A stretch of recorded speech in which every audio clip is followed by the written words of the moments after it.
It was my mother's birthday, and as always, I had organized everything myself. But when she opened her mouth to speak, the words that came out changed my life forever. The best gift would be you finally leaving my life. She didn't know I would take her words literally, and that leaving her life meant much more than she imagined. Before continuing this story that will leave you speechless, subscribe to the channel. For you it may be just a click, but for us it's the fuel to continue searching for and bringing you these incredible stories. 68 candles flickered on the chocolate cake I'd baked at 5 in the morning before work. My mother, Dorothy, sat at the head of the dining room table, wearing the blue dress I'd bought her last month. Her gray hair was perfectly styled. I'd paid for the salon on Friday. The Denver apartment was immaculate, decorated with gold balloons that cost $40 of my tight budget. It was an intimate party, just the two of us as always. My siblings, Michael and Lisa, lived too far away to come. At least that was the excuse they'd used for years. I smiled as I lit the candles, pretending this annual ritual wasn't killing me inside. 42 years of my life, and here I was, still throwing parties for a woman who never showed gratitude. But it was her birthday, and I always made sure it was special, even if it meant working overtime to pay for everything. The conversation started innocently enough, as always. She talked about the neighbors, complained about the weather, and commented that the cake was acceptable. I swallowed every acidic word, as I had for the past 12 years, ever since Dad died and she became my responsibility. Dorothy always had this ability to turn any moment into a subtle critique of my life. "Emma, you should get out more," she said, cutting a generous slice of cake. "A woman your age still single, it's worrying." I took a deep breath, counting to 10 in my head. 42 years old, a successful financial manager, supporting an entire household, and she still treated me like a failed teenager. The worst part was that she genuinely believed she was helping me with this advice. I mumbled something about being career-focused, avoiding mentioning that I had no time for relationships when I spent every weekend taking care of her. "Career." Dorothy laughed, a sound that cut through me like glass. "Emma, you work with numbers all day and come home to take care of an old woman. That's no life, it's a waste." She took another piece of cake, chewing slowly as she studied me with that look I knew so well. It was the look that told me I was a disappointment, that my life was small and purposeless. When I was your age, I'd already raised 3 children and still found time to live. You just exist. Her words echoed in the quiet apartment, mingling with the distant hum of Denver traffic. I felt my throat tighten, but I forced a smile. 12 years of listening to variations of this same conversation. 12 years of being reminded of how empty my life was, while I worked 60 hours a week to maintain her standard of living. The irony was cruel. I had no life of my own precisely because I devoted all my energy to supporting hers. "Mom, I take care of you because I love you," I said, my voice weaker than I'd like. "It's not a waste. It's family." Dorothy stopped chewing and looked at me with an expression that mixed irritation with something that seemed like contempt. "Love?" she repeated, as if the word were ridiculous. "Emma, that's not love. It's an unhealthy obsession. You've clung to me like a leech and use it as an excuse not to live your own life." Each word was a stab. I felt my chest tighten, my breathing becoming labored. 12 years of sacrificing relationships, opportunities, dreams, and she called it an unhealthy obsession. 12 years of working myself to exhaustion to pay her bills, and she compared me to a leech. My hand trembled as I reached for my glass of water, trying to buy time to process what I'd just heard. How could a mother be so cruel to the daughter who gave up everything for her? "You want to know the truth, Emma?" Dorothy leaned forward, her eyes shining with a malice I'd never seen before. "You're not here for love. You're here because you're afraid to live. Afraid of failing out there in the real world. It's easier to stay here, pretending to be the perfect daughter, than to face the fact that you're a middle-aged woman with no prospects." She paused, savoring each venomous word. "You hide behind this fantasy that you're taking care of Mom, but the truth is, you're a coward who uses my age as an excuse for your own mediocrity." The silence that followed was deafening. I could hear my own heart pounding, could feel the blood pounding in my temples. 42 years of life, and no one had ever hurt me so much with words. Not even in my worst nightmares had I imagined my own mother could be so cruel. The woman I loved unconditionally had just destroyed me on her own birthday. Dorothy wasn't finished. She rose from her chair, walking to the window with the erect posture of someone about to deliver the final blow. "You want to know what the best birthday present you could give me would be, Emma?" She turned to me, and for a moment, I saw something that chilled my blood. It wasn't anger, it was absolute coldness. "The best present would be for you to finally get out of my life. Stop suffocating me with this pathetic devotion and leave me alone." She crossed her arms, staring at me as if I were an annoying insect. "I raised you to be independent, not to be my shadow. Go live your life, Emma. Stop wasting mine." Her words echoed in the apartment like a gunshot. I felt as if the ground had dropped out from under my feet. 12 years of my life, 12 years of sacrifice, and she wanted me gone. The birthday cake remained on the table, the candles already melting, creating a grotesque scene of a ruined celebration. I stood up slowly, my legs shaking. I didn't say a word. There were no words for that moment. I grabbed my bag from the couch and walked to the door. Dorothy didn't move, didn't try to stop me, didn't show even a hint of regret. Finally, I heard her murmur as my hand touched the doorknob. I turned one last time, etching into my memory the image of her standing there, haughty and cold, surrounded by the wreckage of what had once been our relationship. "Happy birthday, Mom," I said, my voice eerily calm. "I hope you get what you wish for." I closed the door behind me and walked down the stairs of the building, each step echoing like a goodbye. By the time I reached my car, I wasn't crying. I was strangely at peace. She had asked me to get out of her life. For the first time in 12 years, I was going to do exactly what she wanted. I just didn't know if she was prepared for the consequences of her birthday wish. 3 days after Dorothy's birthday, I was sitting in my office in Denver, staring at the transfer proposal that had arrived by email on Monday. Seattle. Senior Finance Manager. 40% salary increase. 6 months ago, I had turned down this same opportunity without a second thought. How could I leave my mother?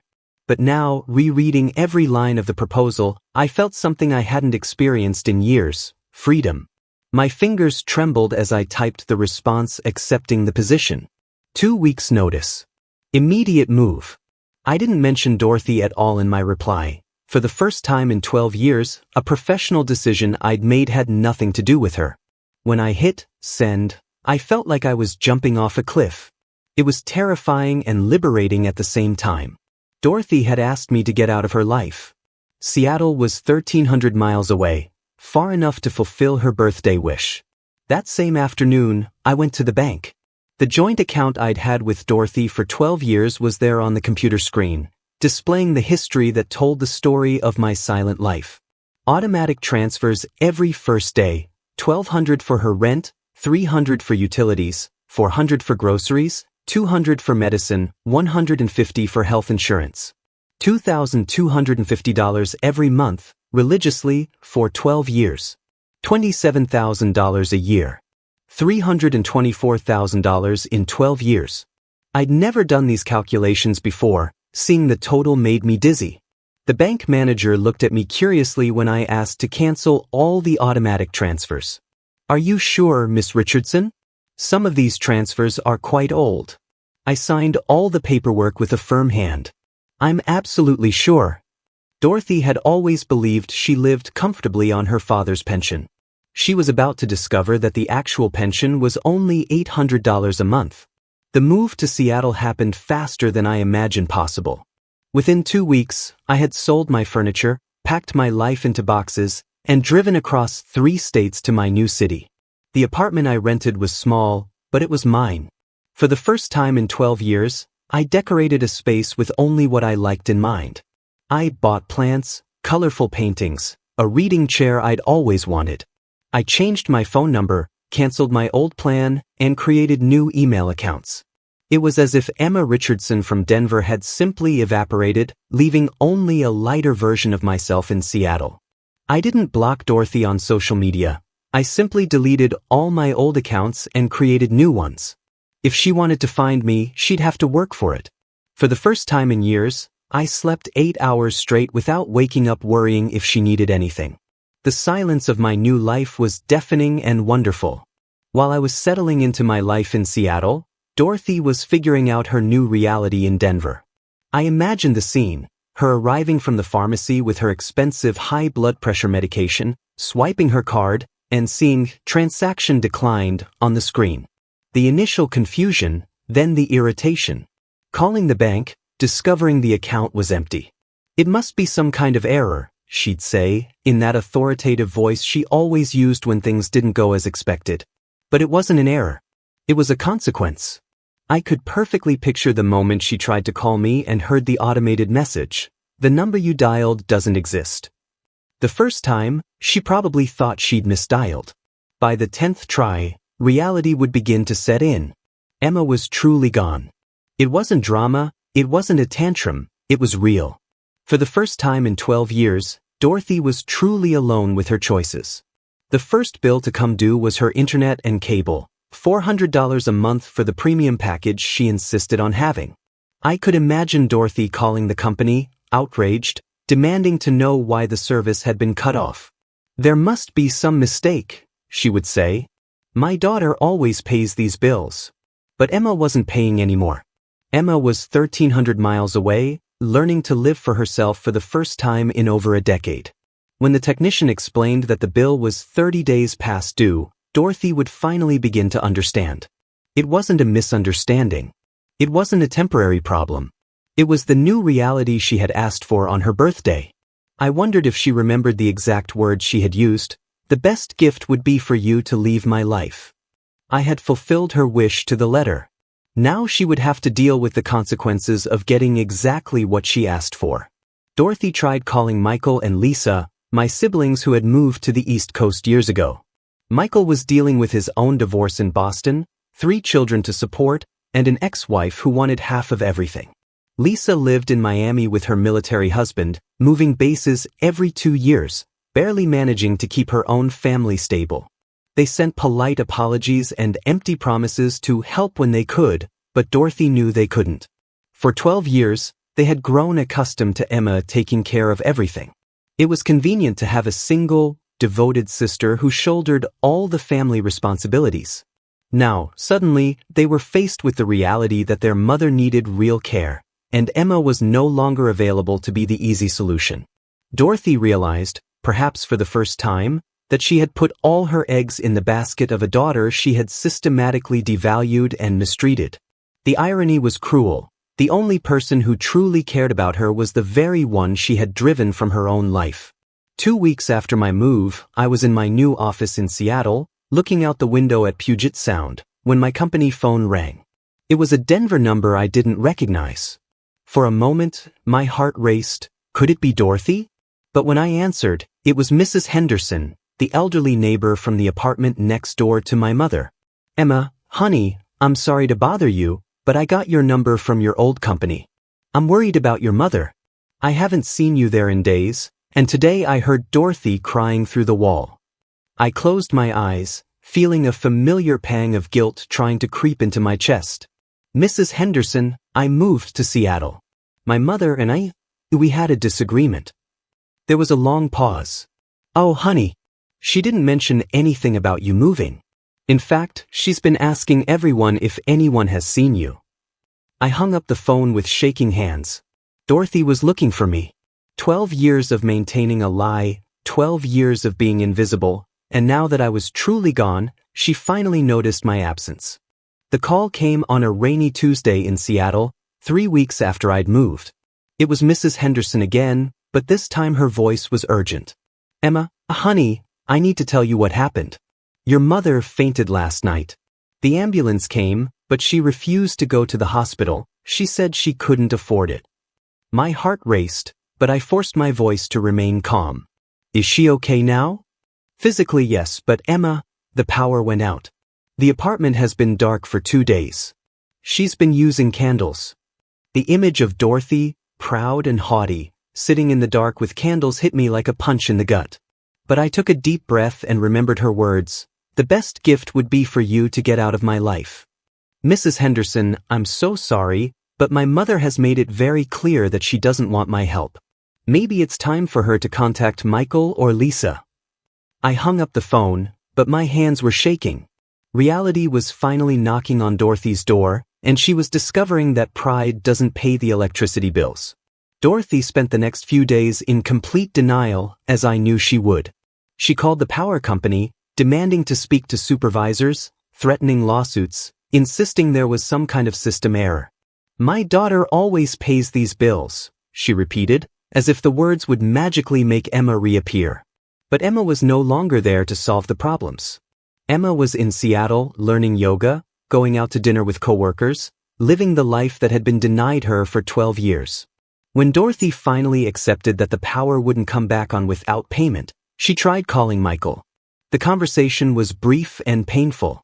Mom, I can barely pay my own bills. Where's Emma? She always takes care of these things. The phrase echoed in the dark apartment like a sentence. Yes, Emma always took care of these things. Emma always took care of everything. And now Emma was gone, taking with her all the invisible infrastructure that kept Dorothy's life running. It was Mrs. Henderson who told Dorothy about the extra work. In a casual conversation in the hallway, trying to console her struggling neighbor, she casually mentioned, I always admired how Emma worked so hard. Even on weekends, I'd see her leaving early with that folder of documents. What dedication! Dorothy stopped in the middle of the hallway as if slapped. Weekend work. Oh yes, dear. For years. She always said she did freelance accounting for some small companies. She worked late at night too. I'd see her office light on until 2 or 3 in the morning. Mrs. Henderson continued talking, but Dorothy was no longer listening. Extra work. Weekends. Late nights. While she watched TV on the couch, complaining about Emma's lack of social life, Emma was working tirelessly to maintain the standard of living Dorothy considered normal.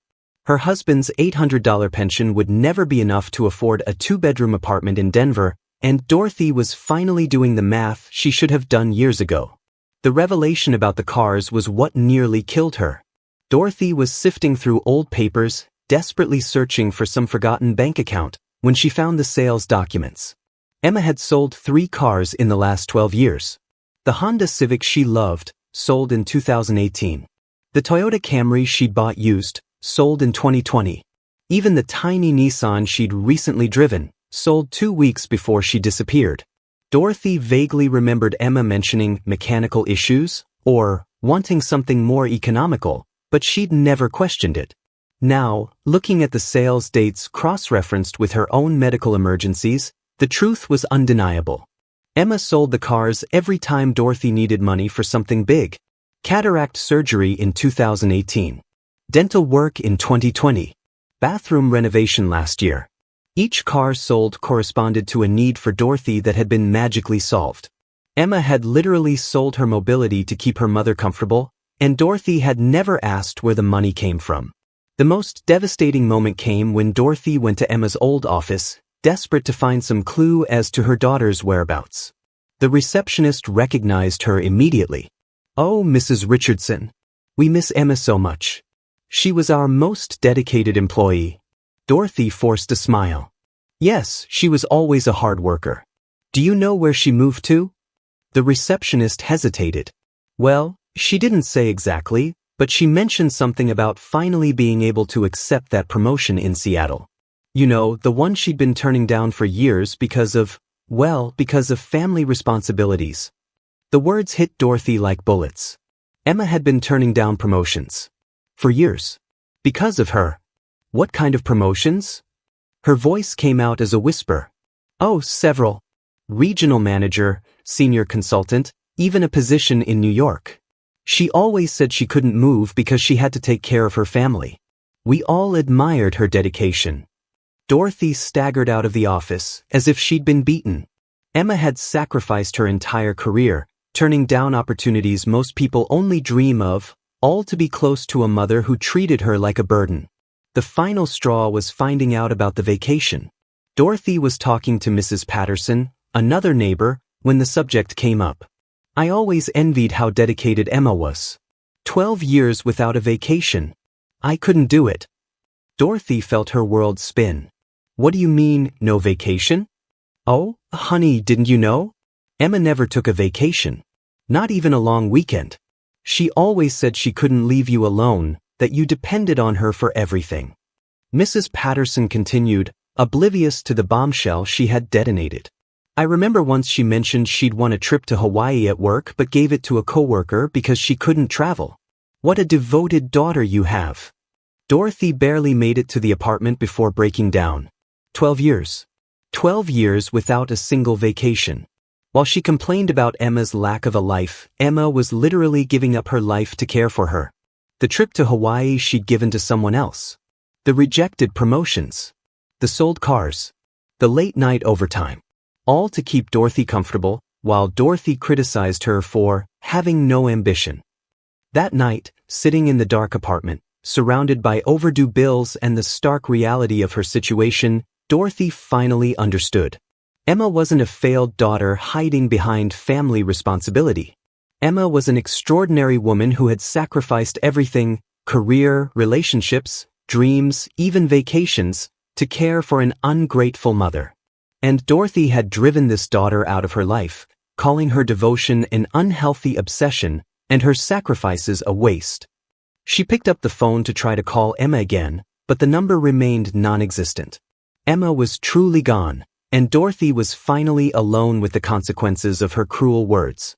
For the first time in 12 years, Dorothy truly cried, not in self-pity, but in pure, devastating regret. I wasn't a daughter, Dorothy finally understood. I was an unpaid employee, and she had fired me at the worst possible time. Dorothy found the letters by accident, searching for important documents in my old room. The shoebox was hidden in the back of the closet, behind blankets I never used. When she opened it, she found stacks of envelopes addressed to her, all in my careful handwriting, all sealed and never sent.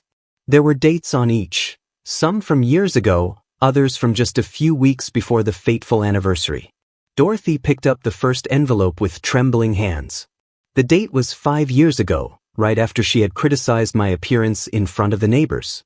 Dear Mother, the letter began, today you said I was letting myself go, and that Father would be ashamed to see me like this. I wanted you to know that I work 14 hours a day to keep our household running smoothly. I don't have time for a beauty salon because I'm paying for yours. I don't have new clothes because your medications cost $400 a month. But you're right, Father would be ashamed. Not of me, but of how you treat the daughter who gave up everything to care for you. Dorothy felt as if she had been punched in the gut. There were dozens of letters, each documenting years of silent pain. The most devastating letter was dated 3 years ago, shortly after Dorothy had asked why I never brought a decent man home.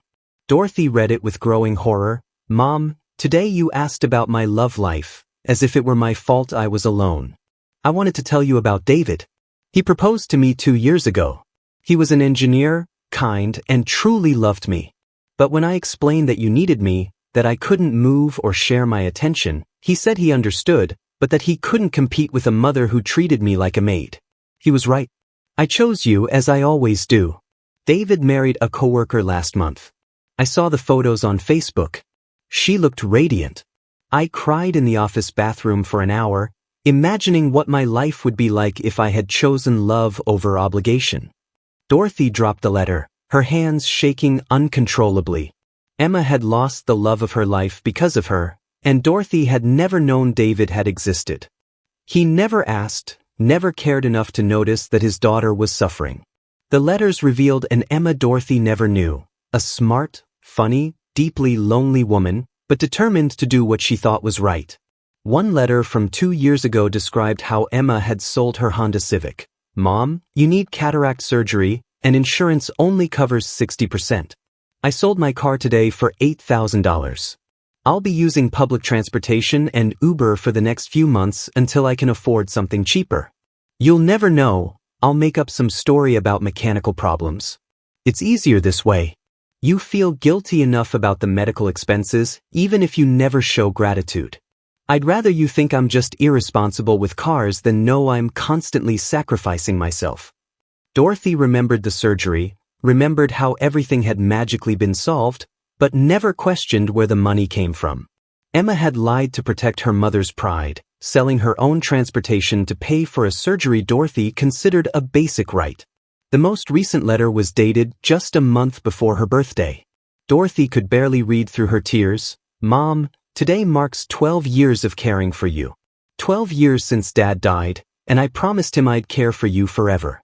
But I'm tired, Mom. So tired that sometimes I can't even cry anymore. I work 3 jobs to keep you comfortable, and you complain that I have no ambition. I've given up promotions, relationships, dreams, and you say I'm wasting my life. Sometimes I wonder if you'd love me if I stopped paying your bills. Sometimes I wonder if you'd even notice if I disappeared, as long as the money kept coming. I'm 42 and feel like 80. I don't know who I am anymore other than the daughter who supports Dorothy Richardson.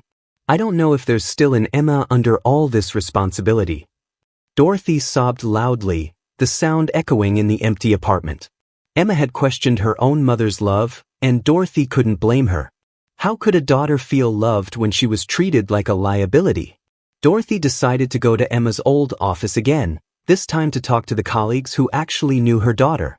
The receptionist led her to Sarah, who had been Emma's best friend at work. "Mrs. Richardson, Emma talked about you a lot," Sarah said gently. "She loved you so much." Dorothy swallowed. "She talked about me?" "Constantly. Always worried if you were okay, if you needed anything. But..." Sarah hesitated. "Can I be honest? We were worried about Emma. She never took time off, never came out with us after work.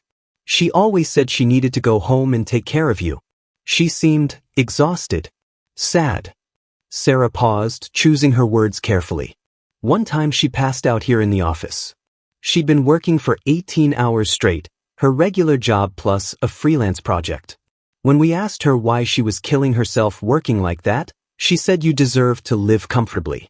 That it was the least she could do after everything you'd sacrificed raising her." Dorothy felt nauseous. Emma had fainted from exhaustion, and Dorothy never knew. Sarah continued, oblivious to the devastation she was causing.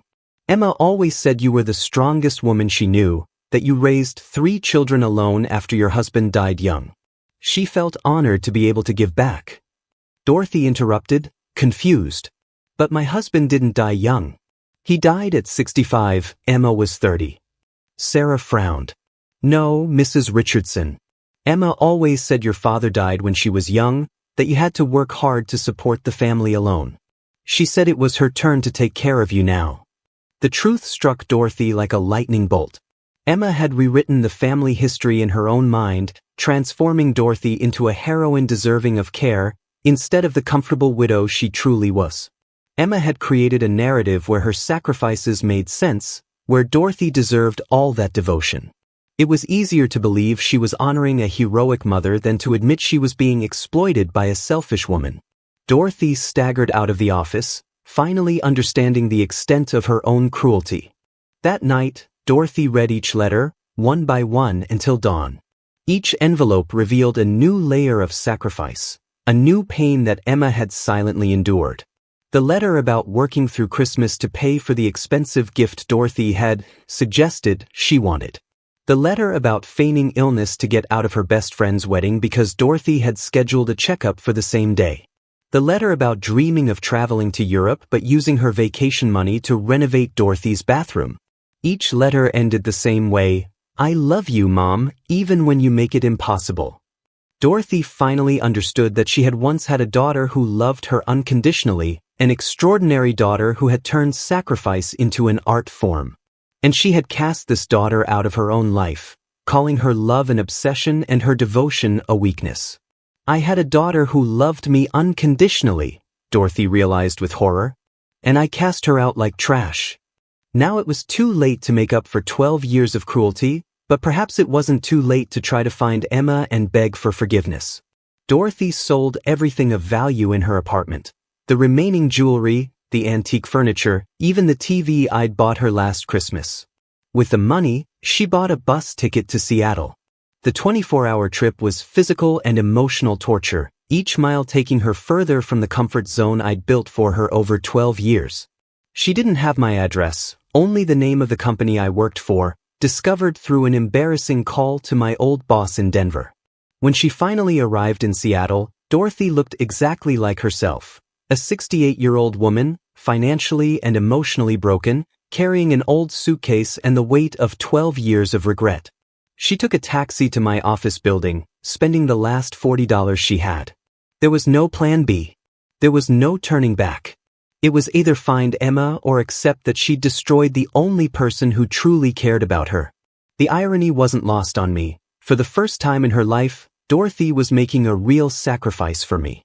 I was in my office, reviewing financial reports, when the receptionist called. "Emma, there's a lady here who claims to be your mother. This seems to have traveled a long way to get here." My heart sank. "Dorothy, in Seattle." My first reaction was panic, followed by anger, then a strange mix of curiosity and pain. 12 weeks had passed since the anniversary. 12 weeks of absolute silence. And now she was showing up at my work, invading the safe space I'd created. "Send her up," I said, my voice firmer than I felt. When Dorothy walked into my office, I barely recognized her. She had lost weight, her hair was disheveled, her clothes wrinkled from the trip. But what struck me most were her eyes, no longer the cold arrogance I knew so well. There was only desperation and something that resembled regret. "Hello, Emma," she said, her voice breaking on the first word. I didn't respond immediately.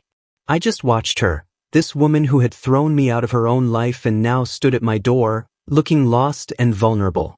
"You said the best gift would be for me to leave your life," I finally said, my voice calm but thick with pain. "Did you come here to congratulate me on getting your wish?" Dorothy flinched as if slapped. "Emma, I found the letters." My blood ran cold. The letters.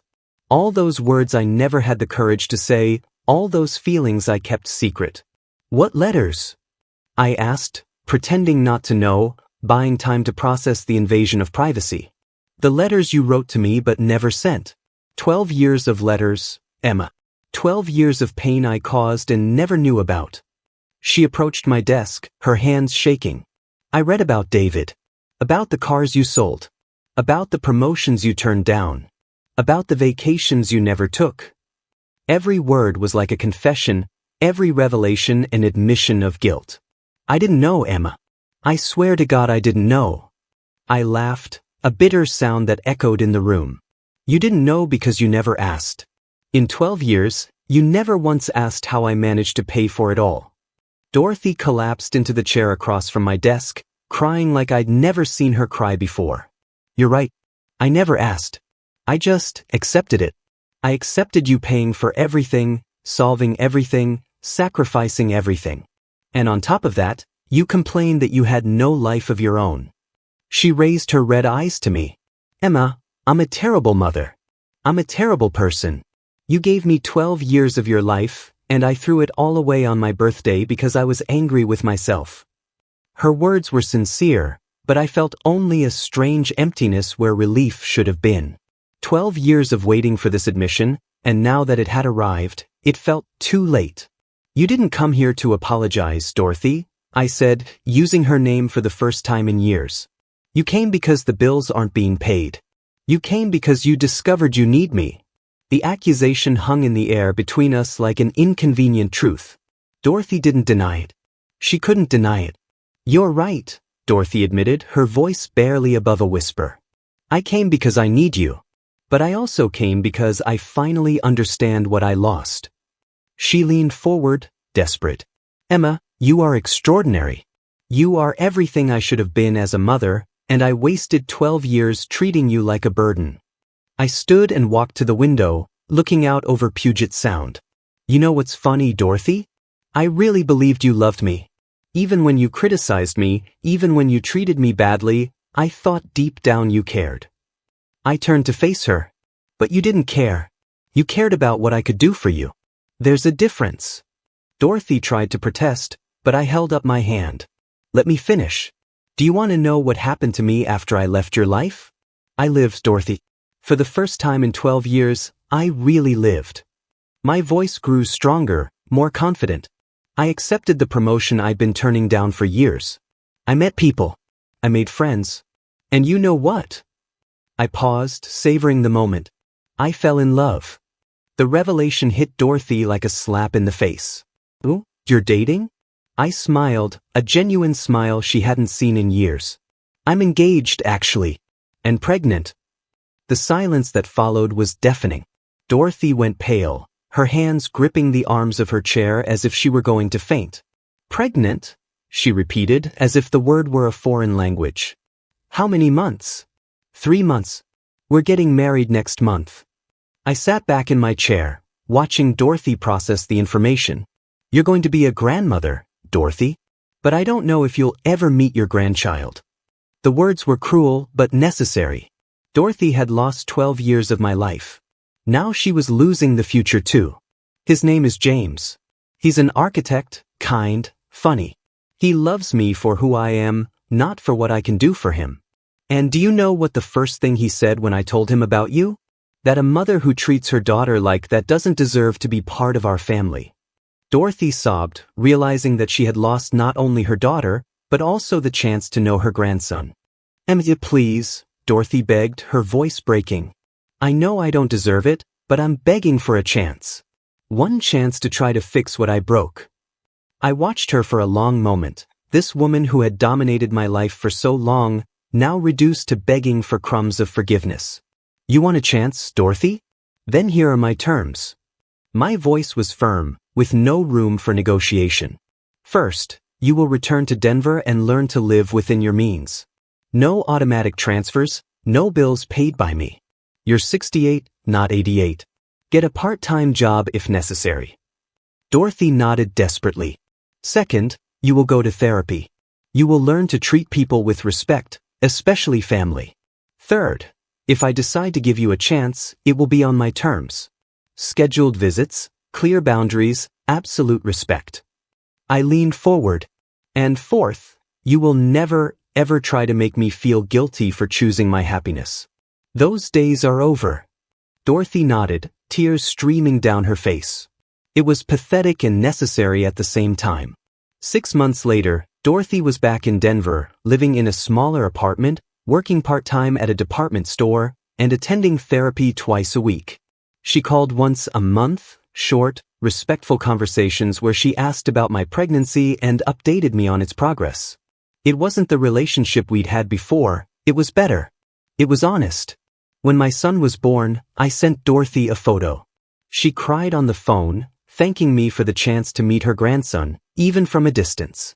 "Emma," she said, her voice filled with a humility I'd never heard before, "thank you for not giving me what I deserved.